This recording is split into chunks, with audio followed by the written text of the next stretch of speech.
Hey everybody, it's Savannah Taylor, the Gardenista, your kitchen garden coach. And today I'm going to share with you how I plant my potatoes. Now, if you missed the first video that I shot, I started these are actually potato plants.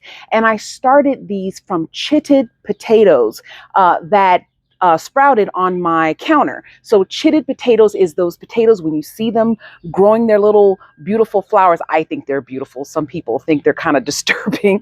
But yeah, when you see your potatoes doing that, that's a great time to go ahead and plant them to get more potatoes. And if you missed that video, of course, you guys know I'll put a link down below. How I started that process does not take long at all. But here is a follow-up. And the reason why I wanted to show you guys this is some of you were asking, well, why do you grow your potatoes in bags? Well, for just plain and simple, I prefer bags. It's a preference, okay?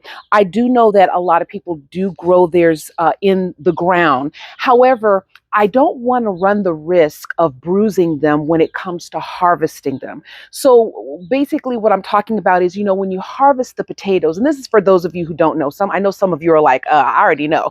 But for those of you who are new to gardening, when you harvest your potatoes, you dig them out, okay?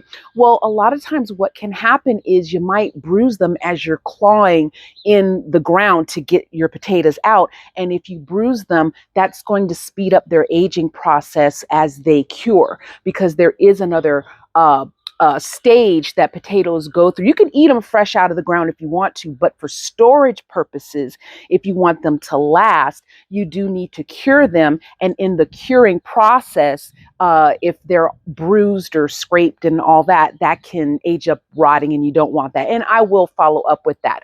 But just, curing, you can cure them in a box or an arid bag potato sack, those types of things. And I'll talk more about that. But for now, I just want to show you, these are those chitted potatoes, and the plants, as you can see, they're very tall. I should have put this in here a long time ago, but I looked around, I was like, oh, it's time. So I've just said, turn on the camera, let's get them in the soil. And, you guys just follow along with me on the journey. So welcome, and thank you guys again for watching. Okay, so plain and simple, these were already in the bag. I put them in here, I want to say maybe, oh gosh, a few days ago, but these were over somewhere else and I didn't see them. So I'm just going to add them to here. And all you do is, and this is just transplanting plants 101. Okay. If this was anything else out of these nursery pots, you just squeeze them gently around the sides, and then you take your hand gently and you flip it out just like this.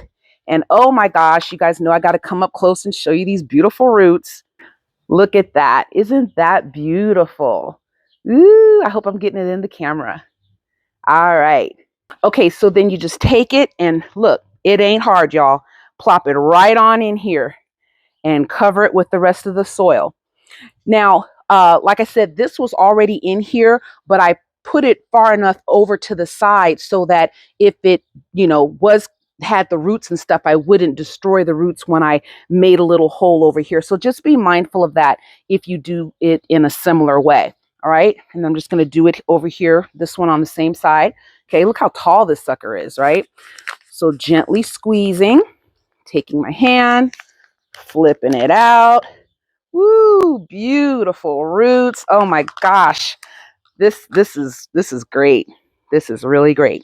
So I know some of you already have questions about, okay, so once I get them in the ground, how do I know when it's time to harvest? So when you see these beautiful green plants die, then it is time to go ahead and you've got some tubers underneath. Now, can you harvest them before the plants turn brown and die? Yes, you can. Of course, you're not going to have big potatoes. You'll probably have little small potatoes. And some people want that. Some people just want small potatoes, and that's completely up to you. However, we want to, of course, maximize as much as we can. So I'm going to wait until these actually die off, and then that'll indicate to me that I've got some pretty good sized potatoes in here. And then my reason for growing them in the bags is I can take these bags, spread out a tarp, dump them out and pick them out carefully. That way I'm not scraping, I'm not digging, I'm not clawing, and I'm not bruising my potatoes before I cure them. Okay. So that's really my preference for doing them in the grow bags. And you guys have heard me sing the praises of grow bags. If you haven't already, welcome to the channel. But these are available in my Amazon store. And again, if you missed the video on how I started these potato plants, I'll put a link down below. But that's all there is to it. And if you have a small space, hello, this is not a 20-gallon grow bag. This is the 7-gallon one.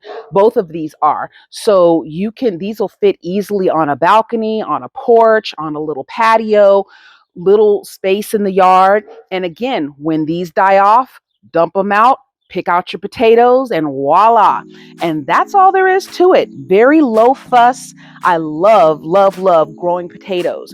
So if you guys have any other questions, please feel free to note them down below.